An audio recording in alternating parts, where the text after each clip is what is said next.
and has decided to start implementing them with more vigor, which is good news. We need more resources, but the political decision is important. And what the programs actually do in the end, to answer your question, they don't just try to produce public goods. They're trying to, in a way, redefine the relation between state and society in those regions by making the citizens much more active participants and by acknowledging that the citizens of Colombia, those communities that suffered a lot, had already organized themselves to survive the violence, had already been engaged in very serious peace-building exercises.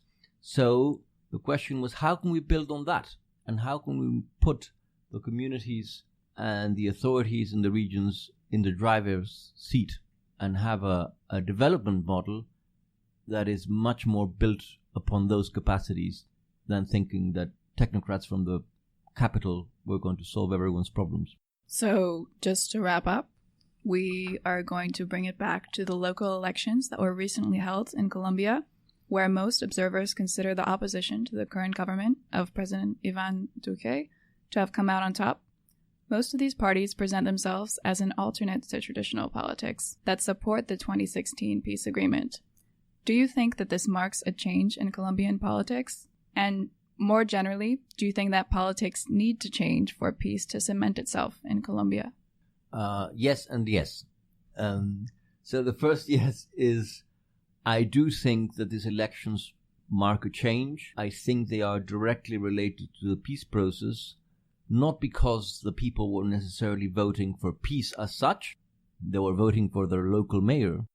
But the fact that the peace process ended the war and that the narrative of what you think about the FARC was no longer at the center of things opened up the field to a new politics and put the challenge of the table of, okay, what are we going to do about the problems that are really pressing problems for urban Colombia? And that's what opened a space for this alternative candidates to come in with their anti-corruption agendas, with their modernizing agendas, with a new politics agenda, because there was more space. So I actually associate the results of these elections directly to the phase in which Colombia is in, thanks to the peace process. And of course, if you want to implement the agreement properly, you do have to do a new politics. And it's not just a cliche. For example, I was describing this rural development programs, and some of your students here, such as our dear interviewer, is studying this. Why does Colombia have such big problems producing public goods in peripheral areas? Well, the quickest answer is because of the politics. Because of the way that politics works and public goods are distributed and filtered through regional political interests that block those public goods from getting to where they need to get. So you need a new way of relating the state to the citizens and of making sure that public goods and, I would say, institutions at large can be strengthened. And for that, you need a new politics. Perfect, thank you. So thank you, Mr. Sergio Jaramillo, for joining us today on The Root of Conflict, a University of Chicago public policy podcast. Thank you very much for this invitation. Chicago, the Windy City, the city of broad shoulders, the second city, is complicated. Known for its legacies of segregation and political corruption, Chicago has a lot to grapple with. On Chicagoland, we bring you conversations with activists, journalists, politicians, and others who are working to address these issues. You can find Chicagoland wherever you listen to podcasts. From University of Chicago Public Policy Podcasts, this is Chicagoland. A great thing about being at Harris is how international the student body is. In addition to speaking with Sergio Jaramillo, we wanted to hear from Colombian students about the impact of the peace accord and their expectations for the future of their country.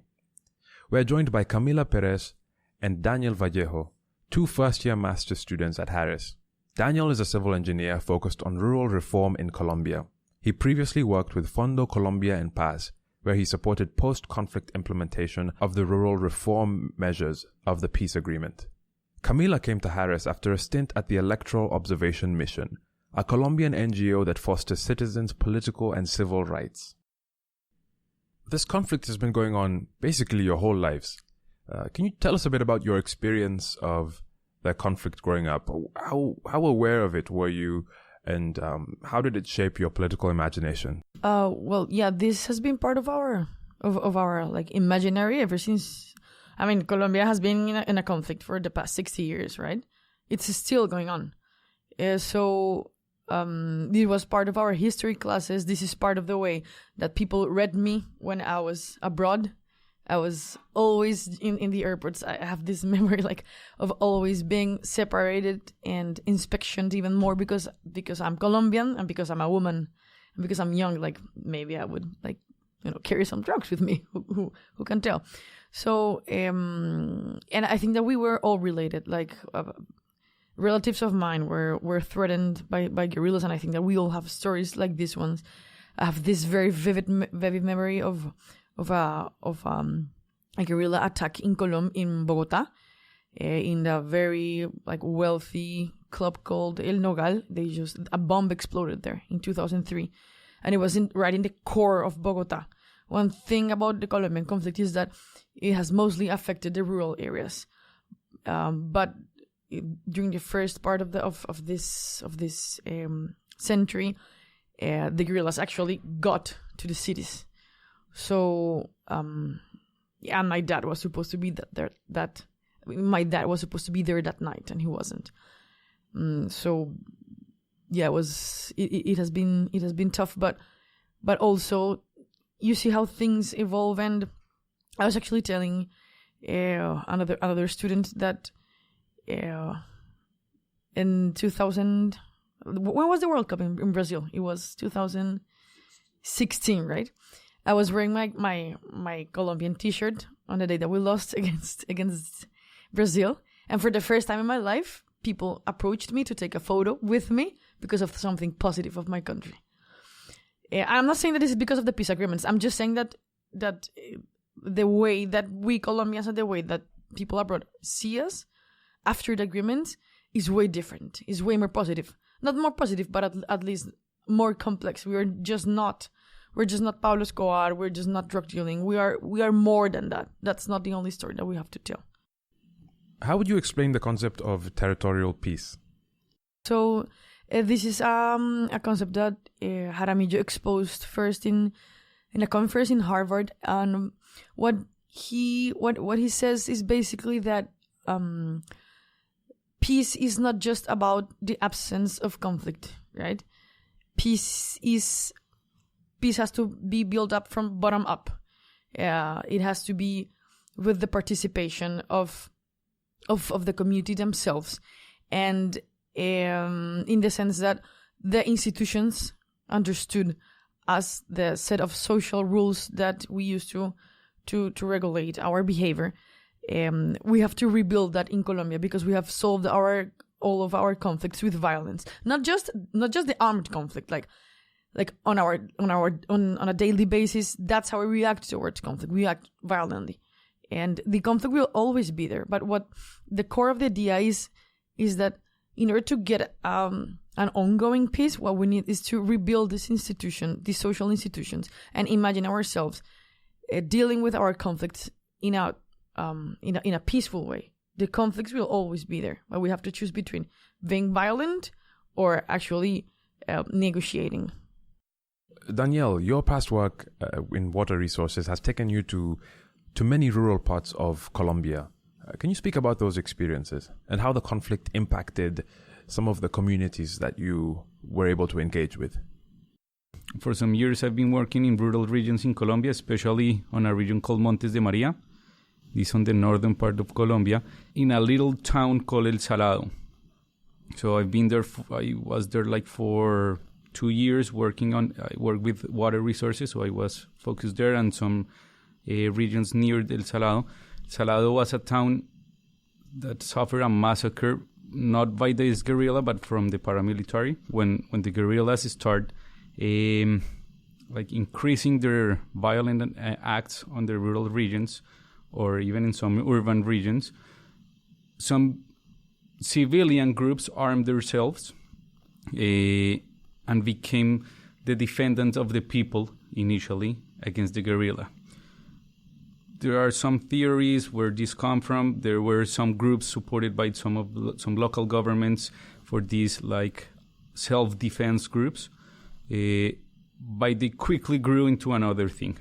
In the 2000s, these groups became much more violent than even the same guerrilla, because they were fighting those that were supposed to be guerrilla helpers. For example, this town, El Salado. As the guerrillas have existed since long ago, many towns that were forgotten by the government in rural regions had a lot of guerrilla influence in their everyday. So the paramilitary actions was to clear these villages, so that people that were supposed to support the guerrilla, or were killed, or were displaced, or were disappeared. That was the mentality of it. Who were they to judge? No one. How did they judge? No idea. For example, this town, El Salado, I know a lot of the story about this town, but there are over 60 of these massacres in the country, strong massacres. Small massacres can count a lot of them.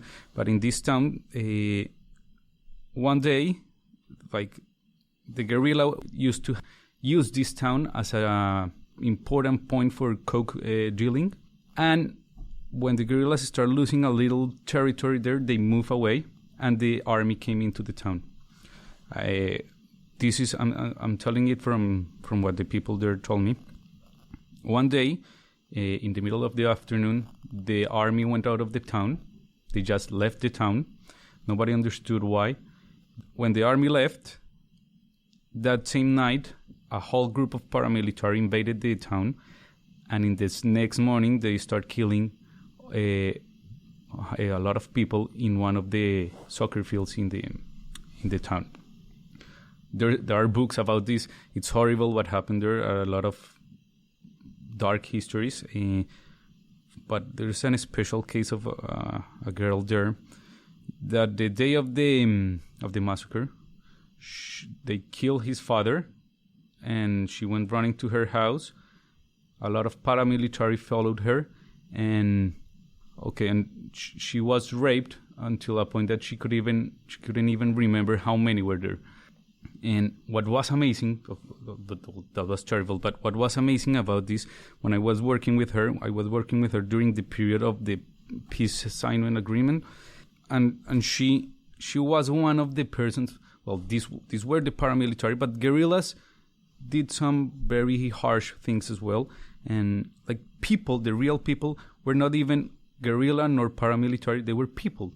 They were farmers, the rural people, who had nothing to do, that had to assume that a lot of people came with guns, so they must assume what was happening there.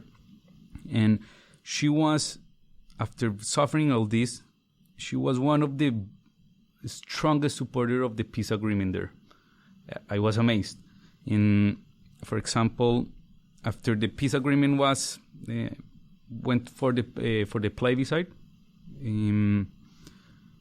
I got curious because the no won, so the peace agreement lost, and I went to talk with my colleagues from El Salado, from the rural regions in Montes de Maria, and they couldn't believe it.